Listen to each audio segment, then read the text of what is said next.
Hello, welcome to the channel Why Stories. Enjoy watching. Cira was running to the hospital so fast that her temples began to throb with pain and her vision darkened. The doctor urgently asked her to come, but, unfortunately, she got stuck in a terrible traffic jam. Unable to sit still and wait for the traffic to finally clear, Cira handed the money to the taxi driver and dashed onto the road. She maneuvered through 3 lanes of cars and sprinted. At that moment, she was thinking about the worst possible outcomes. She constantly reminded herself, find out what they'll say first, then worry.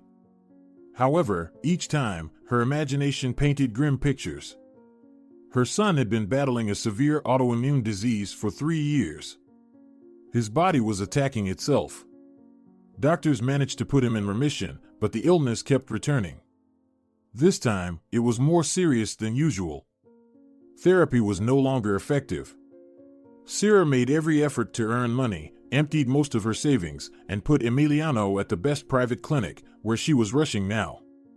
Saturnino Esteban, her son's treating physician, asked her to come for a conversation as soon as possible. Obviously, it wasn't a good sign. Cira burst into his office, and only then did she feel how exhausted she was. She bent over, clutching her chest, greedily gasping for air. "Why did you run so fast?" Saturnino asked. "Sit down on the couch and catch your breath." "Well, you asked me to come quickly." "I thought something terrible had happened," Cira justified herself. "It has, hasn't it? You wouldn't summon me so urgently for nothing. I didn't mean you should have come here the very second I called. Anyway, let's get straight to the point." The doctor paused for a moment and continued with a completely different tone. "The conversation is indeed unpleasant." Saturnino explained that Emiliano needed a bone marrow transplant. Previous therapy was no longer effective, and this was the only chance to beat the disease. The boy's condition was deteriorating every day. He could no longer fight the illness. His body was weakening and surrendering. But there was another problem. There was no suitable donor in the registry. "If you're willing, we can take a sample from you right now to see if you're a match," Saturnino continued. "Unfortunately, even relatives aren't always compatible." Cira covered her face with her hands and dropped her head onto her knees. She began to cry bitterly. The doctor had no idea what was happening. He had mentioned that there was a chance. Saturnino mentally scolded himself for bringing up the possibility of incompatibility. He didn't know what words to choose to comfort the distraught mother. However, he had no clue that the problem wasn't about compatibility. It was much worse. "It's all over," Cira uttered. "I'm not Emiliano's biological mother." "What? Why didn't you tell us this earlier?" the doctor exclaimed. "I didn't think this information would be of any use to you," Cira replied. "Only one close friend of mine knows about it." "That's it." "Well, the boy must have some relatives. Try to find them as soon as possible," Saturnino told her. "I'm afraid that's impossible," the woman said, looking at the wall. "I've tried to learn something about his past, but they told me that the documents are lost." Cira's life seemed to follow an unfortunate script. She had always been alone. In school, she only interacted with 2 friends, one of whom remained her closest and dearest. Relationships with guys didn't work out either. Cira's mother died early, and she had never seen her father in her life. Cira was a fairly attractive girl, and she had admirers, but she couldn't build any serious relationships. Ambitious and with a strong character, she often scared men off. Although she tried a few times to establish something serious. Her first boyfriend of 5 years had been cheating on her with her best friend, one of those she had been friends with since school. Overnight, Cira lost both her love and her friend. They were planning to get married. In the end, Cira's school friend married her former boyfriend. Cira had no interest in how their fate and family life unfolded. The second serious relationship was equally disheartening. Cira's boyfriend turned out to be a freeloader, constantly claiming that his accounts were frozen, so he couldn't support himself or his girlfriend. Cira forgave everything because she was in love. Eventually, he asked for a huge loan and disappeared. After a few attempts to find him, Cira admitted that she had been deceived and didn't pursue the fraudster further. Cira hadn't lost faith in love yet and had decided on a serious relationship for the third time. It was her last attempt. She met a wealthy man who treated her well, was caring, and kind. The couple even planned to get married, but everything changed when Cira agreed to marry him. Her lover turned into a tyrant, forbidding his future wife to dress provocatively. According to him, any dress or skirt above the knee, with a slight neckline, was too much. He opposed her wearing makeup and didn't allow her to go anywhere without him except for work. The last straw was when the man hit Cira because she hadn't managed to prepare dinner for his return. Of course, Cira couldn't tolerate such treatment. No love or wealthy life was worth it. After the last relationship, Cira had to see a psychologist. Her former lover had completely shaken her mental health. But after therapy, she returned to her former self, even more confident. Now, she would never let anyone hurt her again. Cira made good money. Her career skyrocketed after breaking up with her last boyfriend. She dedicated herself entirely to work, climbing the corporate ladder from a simple manager to the position of deputy director at the local bank within a few years. However, her relationship with colleagues was strained. She didn't attend parties, and no one invited her to group lunches. This was due to her strict and demanding nature. While Cira led the company to success, increasing profits, it came at the cost of normal social interactions and friendly relations as colleagues tended to avoid her. On the surface, everything in her life seemed to be in order. She had an apartment in the city center, a good job she loved, and a loyal friend. Yet, one thing was missing in her life to be completely happy: family. She didn't suffer from a lack of social interaction. She was accustomed to handling everything independently. Cira hadn't given up on men but couldn't find the right one. At the age of 37, she remained single. After Cira's friend, Dorothea, became pregnant, Cira felt more despondent. She also wanted to become a mother, but for now, she only cared for her cat. That's when the idea of adopting a child from an orphanage crossed her mind. Are you out of your mind? We don't know what genes the child might inherit, Dorothea tried to dissuade her. Kids in orphanages often come from families with various issues. Not true, Cira responded. I believe that upbringing, not genes, is what matters. I'm 37. Imagine how much time will pass while I'm searching for a husband and we're going to try to conceive a child. I don't want to spend my old age surrounded by a bunch of cats, feeling insignificant. I want to have a child, even if they're not my blood. Dorothea didn't argue with her friend anymore. In the end, everyone had their own life, and only Cira could decide what she thought was right. She believed there was some logic in her reasoning. In any case, the most important thing was for Cira to be happy. And she was, but not for long. Cira was approved for adoption almost immediately. With a decent salary and excellent living conditions, she appeared as a well-mannered and educated woman to the orphanage director. Cira quickly chose a boy she wanted to adopt. It was the baby, with bright blue eyes and light hair, who melted her heart. He had recently arrived at the orphanage. Cira was deeply concerned when she saw a mark on the baby's body. She worried about how the local carers treated the sore spot. Cira adopted Emiliano when he was just 6 months old. She intentionally chose such a young child to experience all the stages of motherhood. She was overjoyed. Now, the picture of an ideal life was complete, even without a husband. She compensated for the lack of love through her interaction with her son. Cira took a break from work to adjust to her new role. Dorothea immediately offered her help. As an experienced mother, she knew how to soothe a baby with colic and what to apply to alleviate teething discomfort. Dorothea was genuinely happy for Cira, especially enjoying the opportunity to give advice. It was a rare occasion where Dorothea excelled more than Cira. Cira loved her new role so much. She was going through the streets with a stroller, proudly holding her head high. Neighbors were surprised, How did they not notice she was pregnant? Cira didn't tell anyone that she adopted a child from an orphanage. Not because she was ashamed, but because she wanted everyone to think she gave birth herself. She answered questions evasively, stating that he was her son.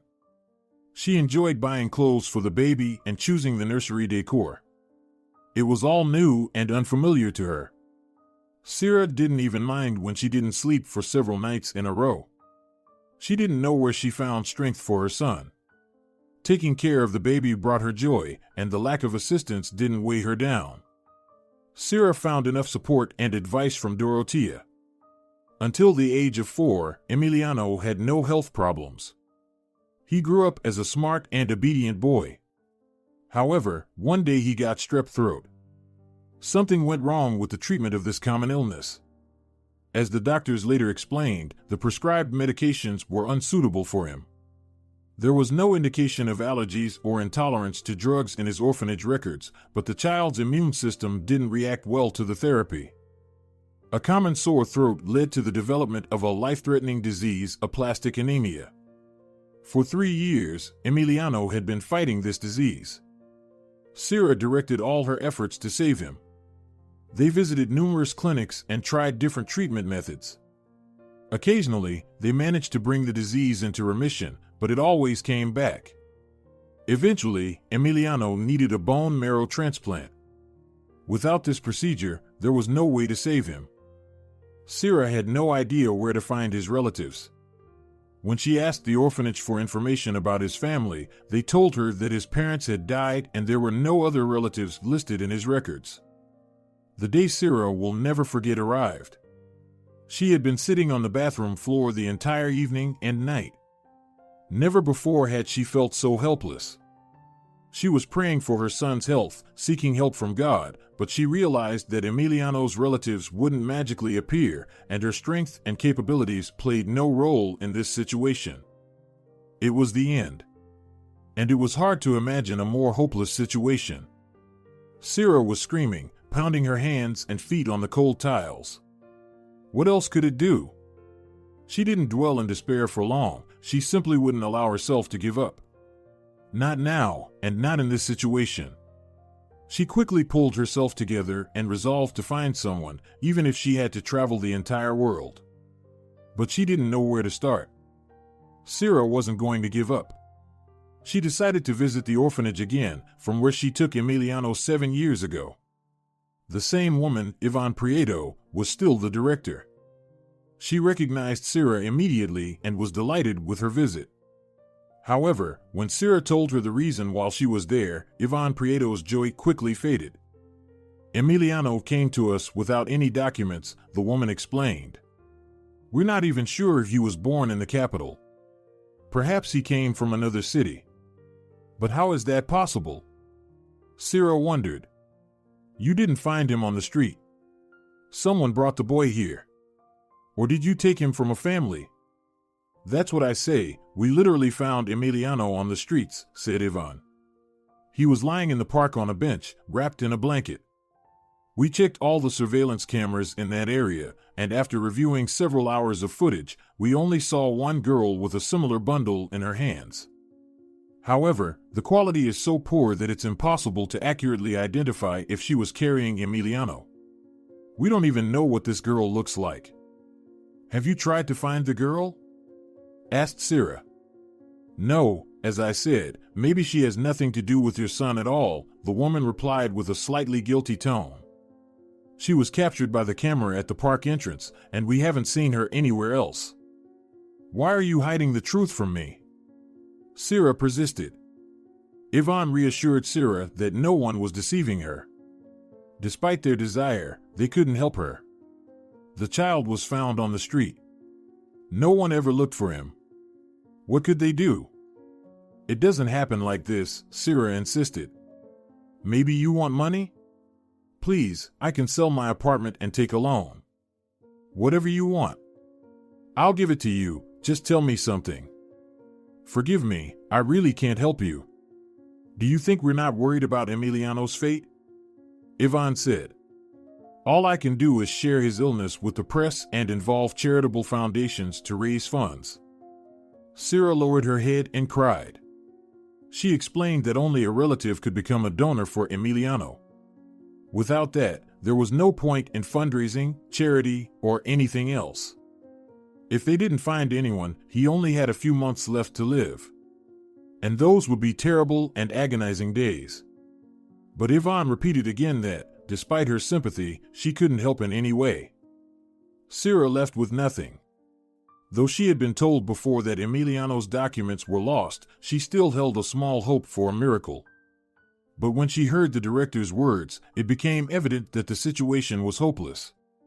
Cira wanted to confide in someone, cry, and get at least verbal support, so she went to visit her friend Dorothea. What if that girl is Emiliano's relative? Maybe she's his mother, Dorothea suggested. What? Cira exclaimed in horror. The girl was only 13. Nowadays, anything can happen, Dorothea waved her hand. If she was some orphan, maybe she gave birth when she was still a silly girl, so she threw him away. No, I don't believe that, Cira disagreed. And what difference does it make? It won't help me save Emiliano. I don't even know what to do. I'm running out of money, and it seems like there's no use in all the efforts I've put in. If I don't find Emiliano's relatives, it's the end. In reality, Cira had already sacrificed a lot to pay for her son's treatment. She had spent almost all the savings she had accumulated since the first day she started earning. She sold her car and garage, but she didn't regret any of it as long as her son was healthy. Maybe you should visit a healer? Dorothea suggested. If modern medicine isn't helping, you can try alternative methods. Cira looked at her friend as if she were crazy. While she also had an interest in mysterious and unexplored things, she wouldn't risk her son's health by trusting it to psychics. Why are you looking at me like that? Dorothea seemed a bit offended. By the way, we used to go to a fortune teller together 3 or 4 years ago. But it's one thing to find out if you'll get married or not, and quite another to cure a disease, Cira laughed, further upsetting Dorothea. Sorry, but no. I haven't lost hope that much yet. We could go to a psychic who might find this girl, Dorothea persisted. I've seen on TV that they help locate people. It's all nonsense. No one claimed that the girl in that recording was carrying a bundle with a baby. It's all unclear, Cira replied, tired of Dorothea's fairy tale suggestions. The woman quickly changed the subject to not quarrel with her friend. Cira asked about Dorothea's daughter, knowing that Dorothea enjoyed talking about her child. While her friend shared her daughter's achievements, Cira almost didn't listen. She silently nodded and praised the photos of the clay crafts the girl made, all while thinking about how to save her son. The next day, Cira decided to take the subway to go to the hospital. She hadn't been there for several years. It felt like a step back for her. After having to sell her car, Cira had been moving around solely by taxi or on foot. But now she needed to save more, so she could overlook her principles. The first thing that caught Cira's eye when she descended into the subway was the huge number of people. Everyone was rushing somewhere, crowding, pushing, and stepping on each other's feet. She felt completely lost and scared. However, Cira hadn't forgotten how things worked there. She quickly pulled herself together and headed for the turnstile. Suddenly, she saw an old lady who looked even more frightened and lost than Cira a few minutes ago. The elderly woman stared at the turnstile, holding a banknote in her hands, not understanding what she needed to do. "Let me help you," Cira offered with a smile. She swiped her card at the turnstile, paying for the old lady's fare. "Thank you so much, dear. I might have stayed here if it weren't for you," the grandma thanked Cira. The old lady introduced herself as Acacia Gonzalez. Cira also gave her name. They started talking, moving aside not to disturb anyone. Something prevented Cira from taking her eyes off this kind and sweet woman. She was radiating warmth and comfort. She didn't seem as old as Cira initially thought. She was modestly dressed, and her eyes were very kind. "You probably came from another city," Cira asked her.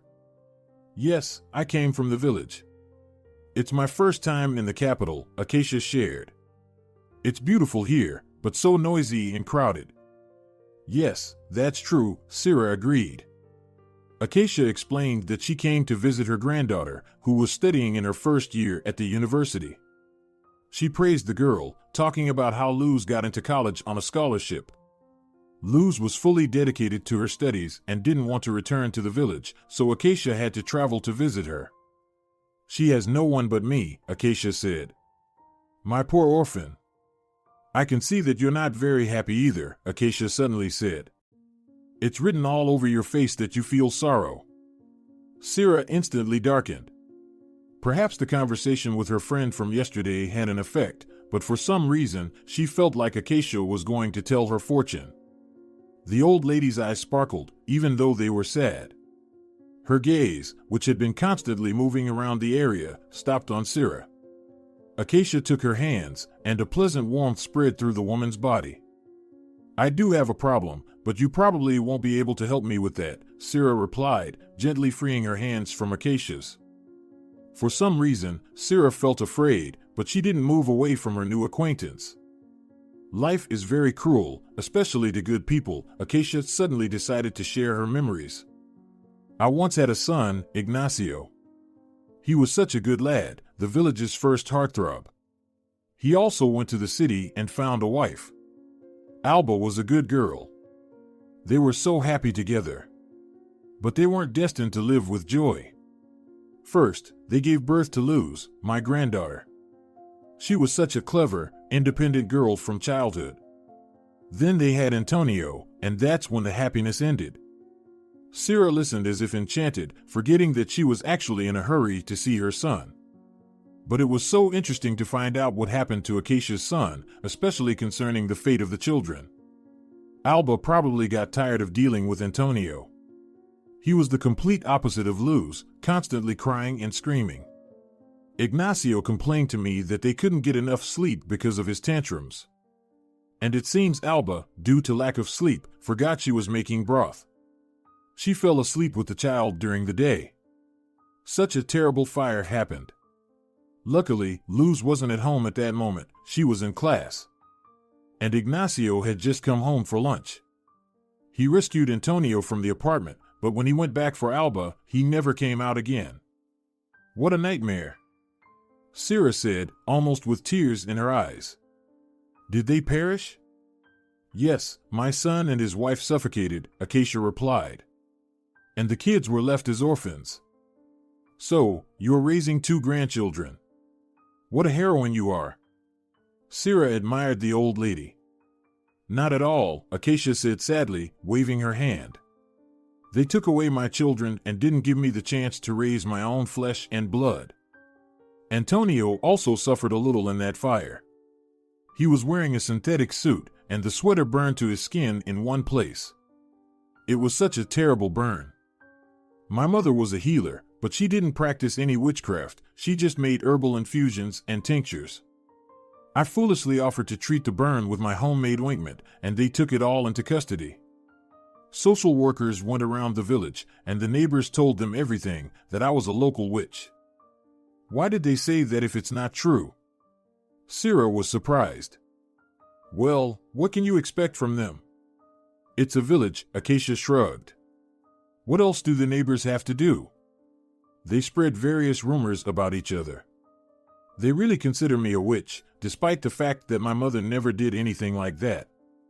They even declared me mentally ill and took the children away. And I heard nothing about their fate until Luz turned 18. It was hard for me back then. Did your granddaughter come to you on her own? Cira clarified. She did. She said she had always been waiting for me, but I never came, Acacia said. Oh, it was so hard for her too.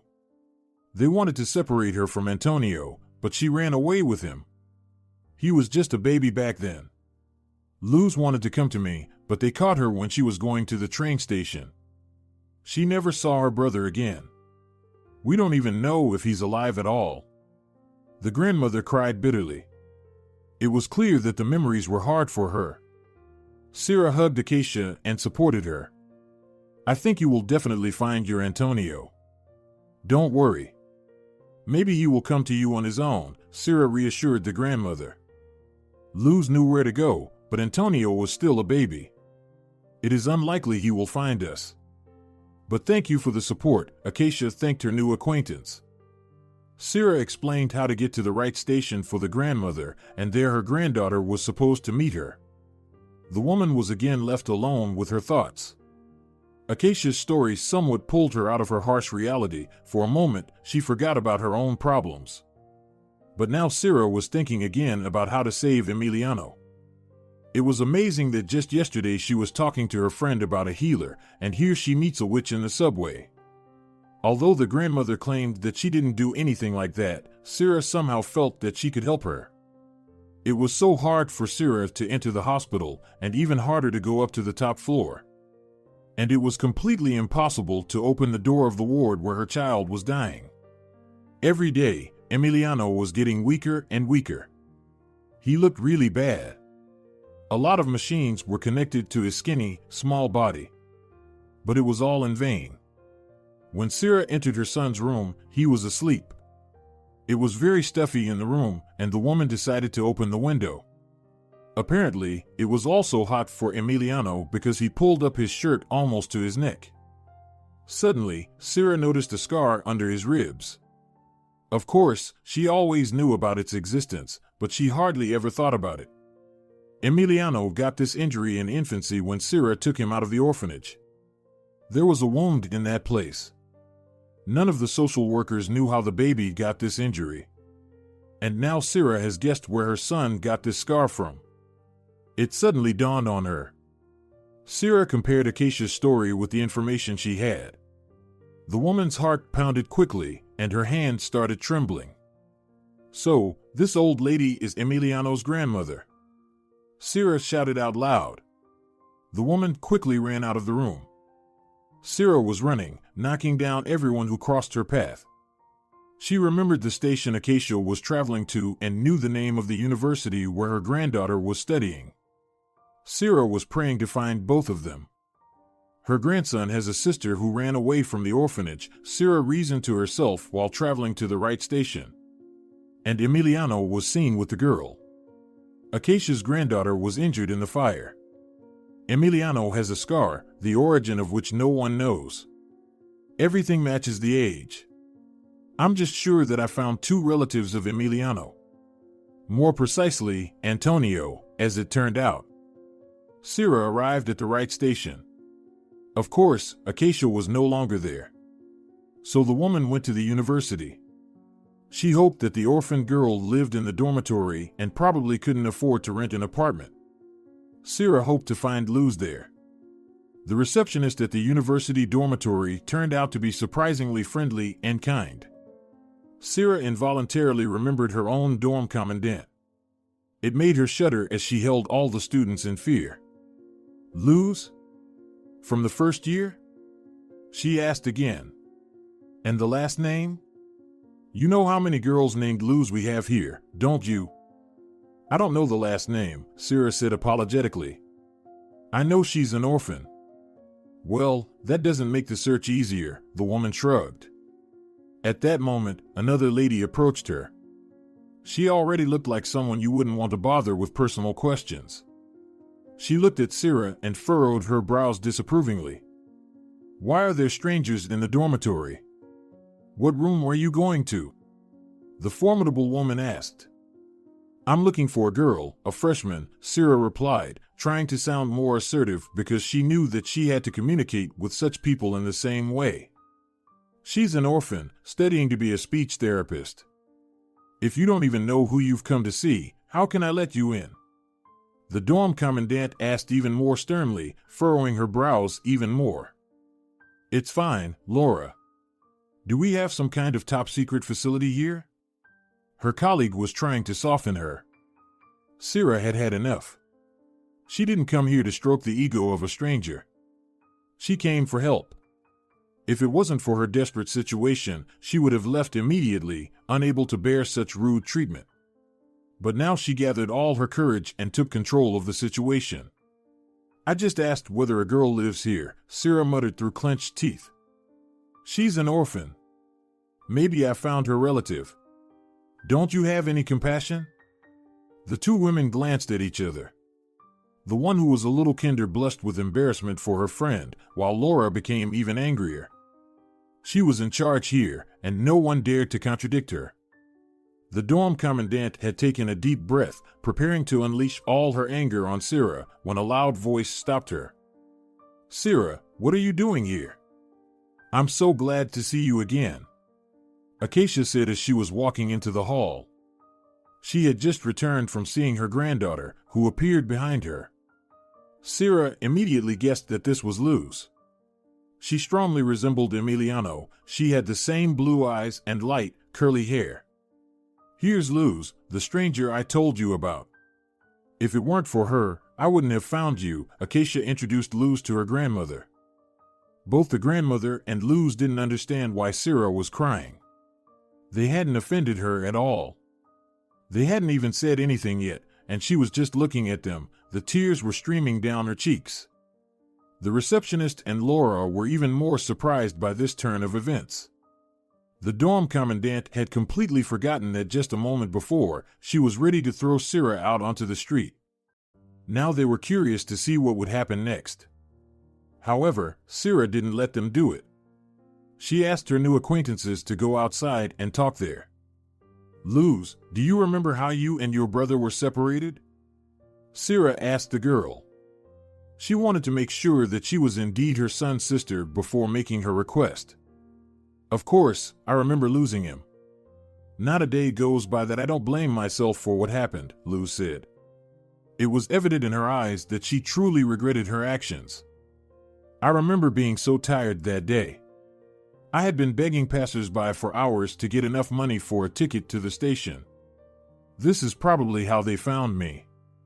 When I finally had enough money, I left Antonio on a bench and went to buy a ticket. I'm so ashamed, but I could barely stand on my own 2 feet at the time. That's where they caught me." Luz burst into tears. It was obvious that she still couldn't forgive herself for leaving the little boy alone on the bench. "Don't worry, you were too young to think about the consequences then," Cira comforted her. "Can you imagine what could have happened to him? What if he had been attacked by dogs, frozen, or starved?" Luz said through tears. "Why are you even asking me about this?" "Because I know that your brother is alive, but things aren't going well for him," Cira said, and tears welled up in her eyes. Acacia gasped and covered her mouth with her hands. Luz looked at the woman, hope shining in her eyes. "He's alive? And you know where he is?" she asked. "Yes, because I'm his mother," Cira replied, smiling. "His foster mother, of course." Both the grandmother and Luz widened their eyes. They couldn't believe what they had just heard. Suddenly, the girl remembered that Cira had mentioned the boy had some health problems.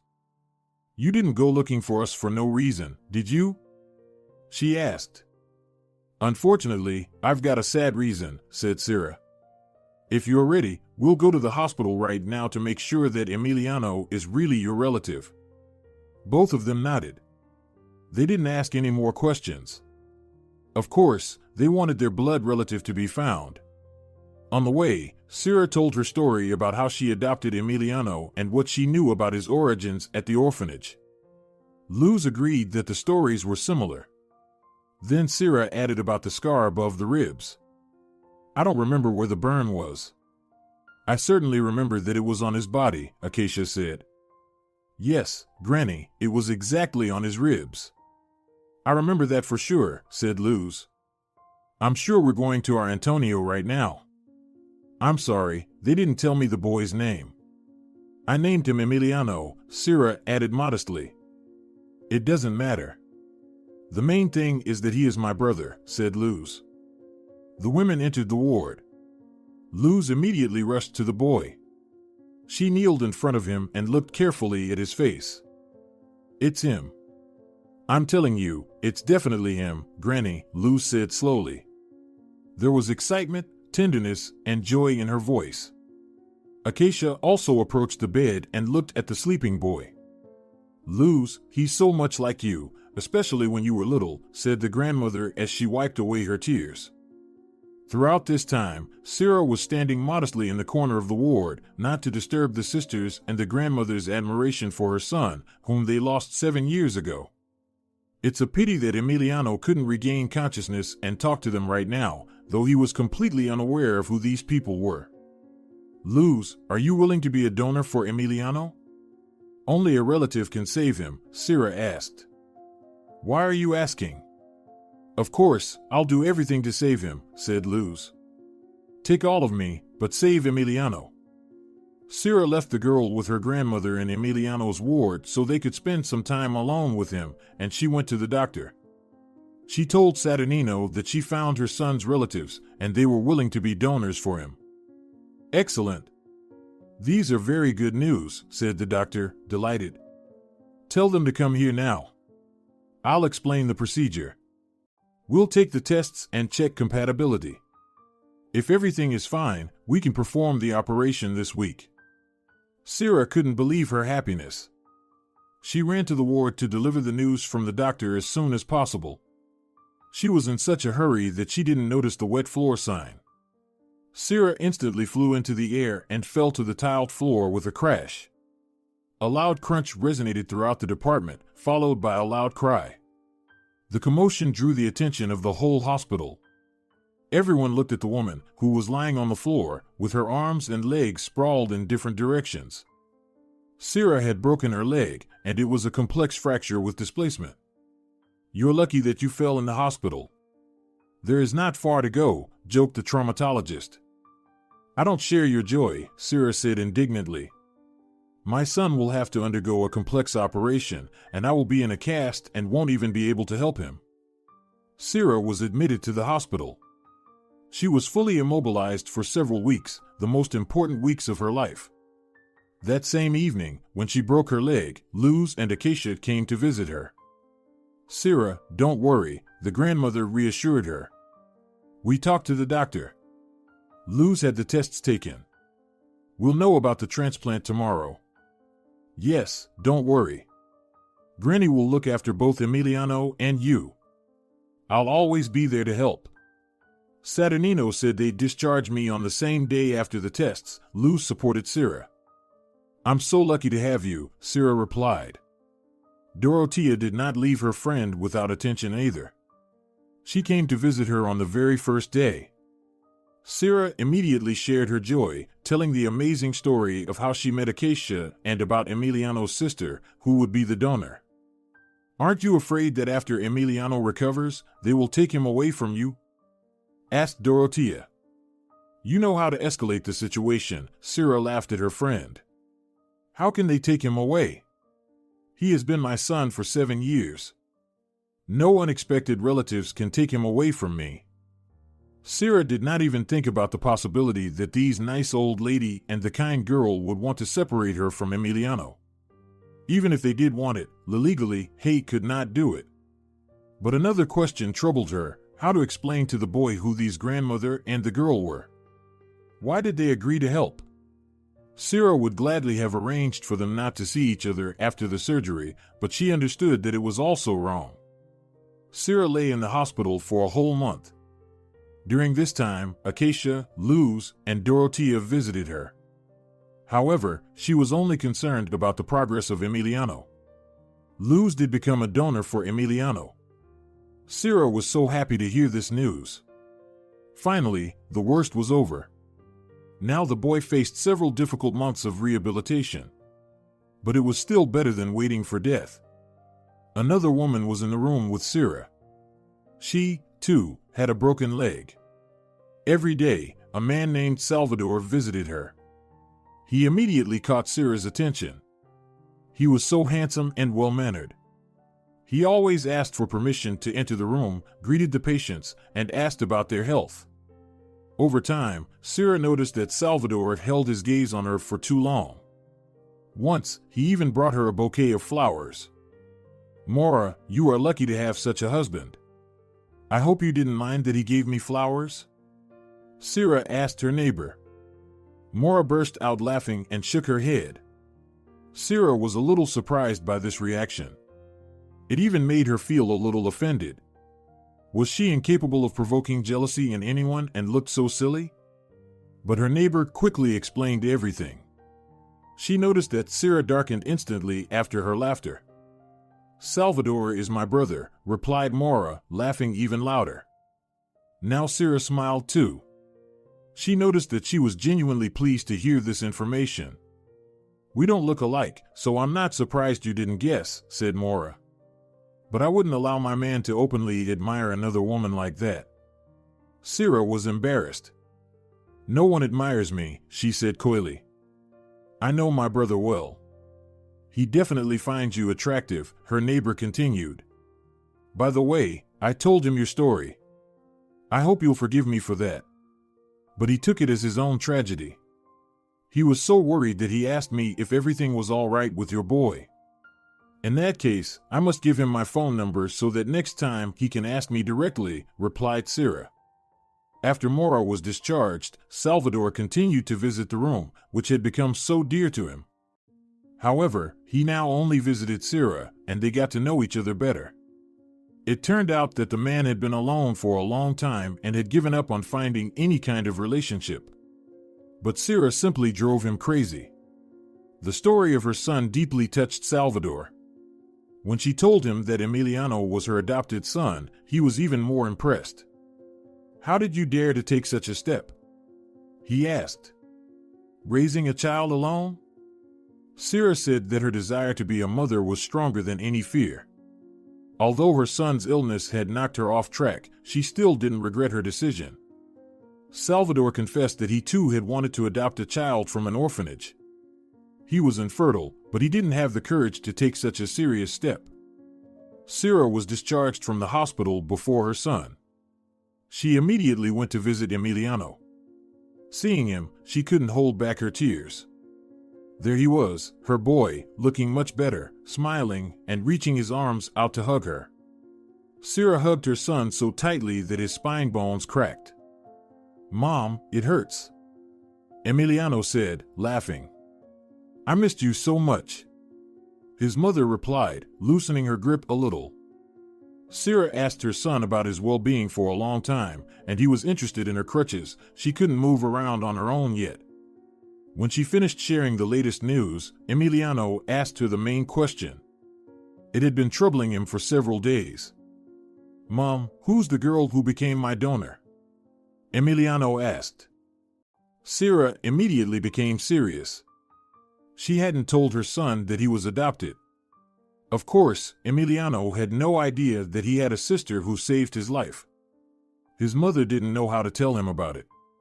She didn't plan to hide the truth from her son her whole life, but she didn't want to reveal all the details so early. She believed he wasn't ready yet. "She's your sister," replied Cira, deciding not to go into further details. "I didn't even know I had a little sister," the boy exclaimed. "That's great. Can I meet her?" "Of course you will meet her once your health fully normalizes," his mother replied. It was clear that brother and sister needed to meet. Luz and Acacia were eager to talk to Emiliano as soon as possible, but Cira put off the meeting. She couldn't imagine how to present this news to the boy. For 7 years, he thought that he had no one else except his mother. How could she explain that he had 2 new relatives now? Cira decided to ask for advice from Acacia and Luz. They themselves were waiting for this conversation. "We can tell him that we lived in another city," suggested Luz. "Are you also in favor of not telling him that his real parents died in the fire?" Cira clarified. "I think it's still too early. After all, Emiliano is only 7 years old," said Luz, looking at her grandmother. From Acacia's expression, it was clear that she didn't agree with her granddaughter. Her eyes were sad, and her lips trembled, as if she wanted to say something but couldn't. "Acacia, please speak up," Cira asked. "I wanted to talk to both of you together to find the right solution. I believe that the child should know the truth, and I want my grandson to honor the memory of his father. He was a worthy man," the grandmother said proudly. "Granny, he's only 7. He has recently overcome a life-threatening illness, and you propose to shoulder this burden on him?" protested Luz. I still want us to come to a mutual decision, Cira added modestly. Neither Luz nor Cira expected Acacia to insist so strongly that Emiliano should have learned the truth about his family as soon as possible. A real scandal broke out between the women, specifically between the grandmother and the granddaughter. Cira only occasionally added that she wanted to peacefully resolve the issue. Luz argued that such news would simply destroy the child's psyche, but Acacia didn't want to hear her out. In the end, the discussion dragged on for several hours, and the grandmother gave in against her granddaughter's arguments. Luz managed to convince her. Therefore, we'll tell him when he's older. For now, we'll say you lived in another city, right? Cira clarified as a conclusion. Yes, Luz replied firmly. Acacia only nodded in agreement, looking offended. Deep down, she was against this decision. Maybe you should introduce him to your man as a real father who just lived in another city? Acacia asked sarcastically, earning a disapproving look from Luz. No, Cira calmly said. I don't plan to deceive my son. Furthermore, I'm willing to tell him the whole truth about you two right now. But I believe we should prioritize Emiliano's health and well-being. I don't want to cause him psychological trauma. Acacia apologized for her snarkiness, explaining that she also cared deeply for Emiliano. She wanted to connect with the boy as a grandmother, but for now, he would think she was just a friend of his mother. This was the hardest part for her to accept. After such a heavy conversation, Cira wanted to talk privately with Luz. She couldn't understand why Luz was so rude to her grandmother, who was the closest and dearest person to her. This is how my personality formed after living in an orphanage, Luz answered, avoiding eye contact with Cira. I heard that children there can be cruel. Was it really that bad? Cira asked. If only it were just the children, Luz sighed heavily, recalling. Teachers, caregivers. It felt like everyone there hated you. As if I were to blame for being an orphan. It wasn't my decision. I'm so grateful to you for helping my brother avoid my fate, so I can't be against you. Grandma doesn't know how hard it was for me there. Would I have run away if it were as good as a health resort? She doesn't know, but I tried to escape 3 more times afterward, and each time, they caught me. I can't imagine what kind of person Emiliano would be if he were in my shoes. The next day, Cira decided to introduce her son to his sister and grandmother. They agreed to meet in the evening after Luz finished her studies. However, during the day, Cira visited Emiliano to share the joyful news. She was still contemplating how to introduce Acacia to her son when someone else made the decision for her. When Cira entered Emiliano's room, she was surprised to find Acacia already there, showing the boy the photo album. Cira was taken aback, realizing what was happening. Out of respect for Emiliano and the age of Acacia, she refrained from causing a scene. Mom? Emiliano asked, tears welling up in his eyes and his chin trembling. One more second, and Emiliano would burst into tears. Cira recognized these signs very well. She approached him with a smile, wanting to convey that everything was okay. Mom, is it true? What that old lady told me, is it true? He asked. Cira silently nodded. She didn't know how to proceed. She was afraid of the next questions her son could ask and worried about how he would react. I was just coming to tell you about it, Cira said, her voice hoarse with emotion. She shot a glance at Acacia. She harbored no anger towards the woman but felt so hurt that she decided to go through with everything in secret. Couldn't they have all gathered together and told Emiliano the truth? Cira wasn't against it. Emiliano, I want you to know that I've always loved you and will continue to do so, Cira said, finding it increasingly difficult to hold herself together. She slowly approached her son to embrace him. How she feared that Emiliano would reject her now. What if he stopped loving her? But the boy hugged his mother tightly, pressing against her chest. Mom, I'm so happy. Now I have a grandma and a sister too. By the way, when will I meet her? The boy asked. His voice was joyful, and, surprisingly for Cira, he took the information about his real parents quite calmly. She breathed a sigh of relief. Luz will come to see you tonight after her classes, Cira said. Acacia had been sitting with her head bowed apologetically. She even blushed with shame when Cira looked at her again. They left her to talk without Emiliano.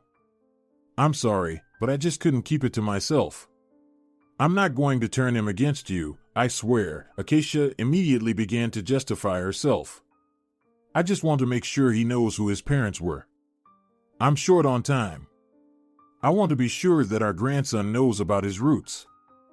It's okay, Cira said, although inside, a storm of emotions was raging. The main thing is that he took it well. I hope it won't affect him negatively in the future.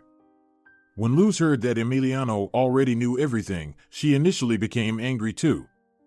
She shot an even more resentful look at Grandma than Cira did.